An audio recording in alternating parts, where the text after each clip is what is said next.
In the 1st and 2nd centuries CE, Rome was the crowded capital of a vast empire that stretched from Britain to Egypt. The Colosseum, opened in the year 80 under Emperor Titus, stood near the Forum as a new symbol of public life and imperial power. At its height, the city held close to 1 million people living in dense neighborhoods of brick and concrete. Streets were noisy with vendors, carts, and the calls of water carriers. Laws, taxes, and trade from far provinces shaped daily habits in the city. Marble temples and public baths shared space with tall apartment blocks and smoky workshops. A typical citizen woke to the sounds of a city that rarely slept, moved through public spaces built by the state, and measured time not by clocks, but by the sun and the rhythm of festivals. The Colosseum was one part of this larger routine, mixing entertainment, politics, and community. A Roman morning began near dawn. Many citizens lived in insulae, tall apartment buildings with shared courtyards, small rooms, and limited water access, while wealthier families lived in a domus, a private house with an open atrium. Fires were risky, so cooking often happened at street stalls. Breakfast was simple bread with olives or cheese.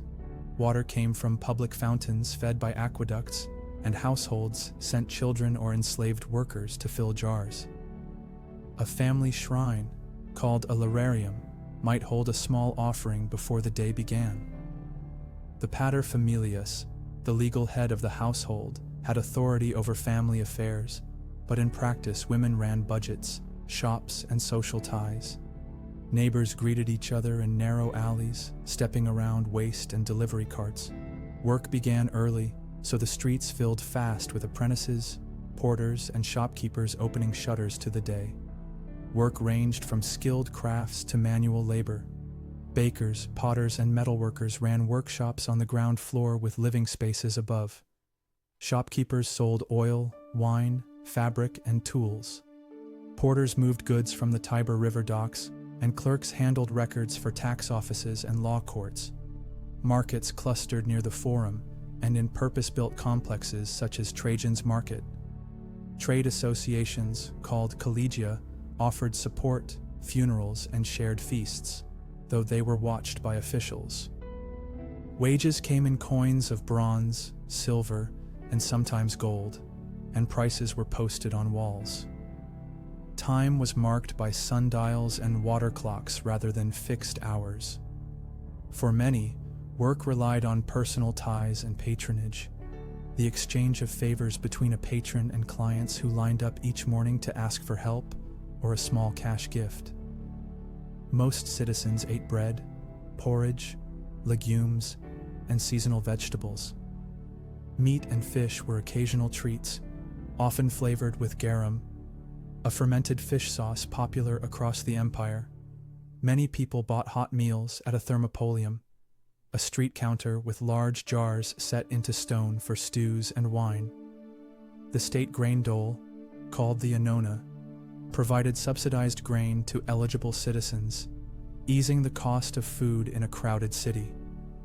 Wine was usually diluted with water and spiced. Water flowed from distant hills through aqueducts into public fountains and bath complexes. Lead pipes were used, but most people drew water from open basins, which may have limited exposure. Storage and weather-shaped diets, so pickled foods, dried fruits, and hard cheese were common. Eating was fast for workers, but families with means hosted dinners that stretched into the evening. Rome's streets were paved with stone and dotted with stepping stones to cross water and waste. Heavy carts were limited in daytime to keep traffic moving. Public baths, called thermae, were central to social life. Entry was cheap and sometimes free, thanks to wealthy donors. Visitors moved from warm rooms to hot rooms and then to cold pools, followed by oil scraping and massages. Baths also held gardens, libraries, and snack bars, making them community centers. Theaters, chariot races at the circus, small shrines, and street dice games added to daily leisure. News spread through talk, public notices, and the readings posted by officials. As the sun dropped, lamps lit doorways and taverns, though many avoided dark alleys where crime and fires were real dangers. On game days, the Colosseum drew tens of thousands with free tickets and assigned seating by status. Senators sat closest, then equestrians, then regular citizens. Women and the poor climbed to the highest tiers. The morning often began with animal hunts, called venaciones, staged with imported beasts and elaborate scenery. Midday could bring public executions, a grim display of state power. The afternoon featured gladiator bouts. Gladiators trained in schools called ludi, ate high-calorie diets, and fought under rules enforced by referees. Not all fights were to the death, and many ended when one fighter yielded. The famous thumb gestures are debated by historians, and we cannot be sure how they worked. Awnings, known as the velarium, shaded parts of the crowd. The arena floor was layered with sand to absorb blood, and beneath it, lifts and corridors moved scenery, cages, and performers with surprising speed. Religion was woven into daily acts. Households honored the lairs, the guardian spirits of the home, and offered incense at small altars. Public festivals honored many gods, and the emperor received ritual respect through the imperial cult. Law defined identity. Citizens had legal rights, could make contracts, and could appeal to higher courts. Names, clothing, and seating all signaled status. A simple tunic was common. Citizens wore the toga for formal events, though it was heavy and not practical for work. Married women often wore the stola, a long dress. Patronage linked people of different ranks through exchange of help, introductions, and gifts. City life demanded compromise between tradition and change, and between local customs and imperial policies that arrived from the palace and the Senate. Rome's engineers built aqueducts, paved roads, and large sewers such as the Cloaca Maxima. These systems moved water and waste on a scale unmatched in many later centuries. Even so, health risks were common. Crowded insulae could collapse or catch fire, and smoke and dust hung in the air.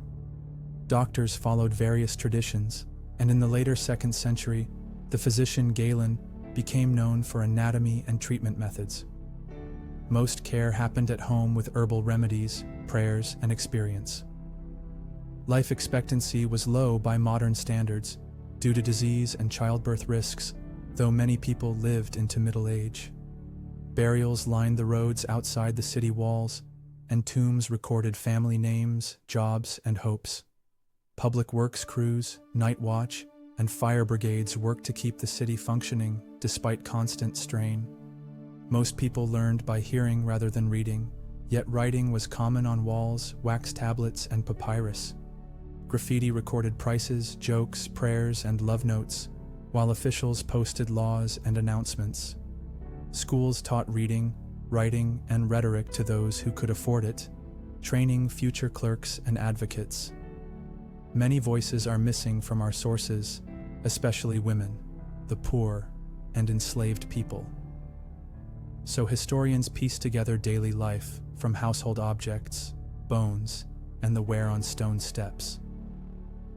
We still debate details such as crowd gestures, the scale of exotic animal use, and how far state benefits reached into poor neighborhoods. The Colosseum era left a lasting mark in architecture, law, language, and city planning. Over time, tastes changed, the games declined, and the amphitheater was reused as a quarry and a shrine. Yet the routine of waking, working, bathing, worshiping, and gathering for shows remains a clear picture of how a Roman citizen lived.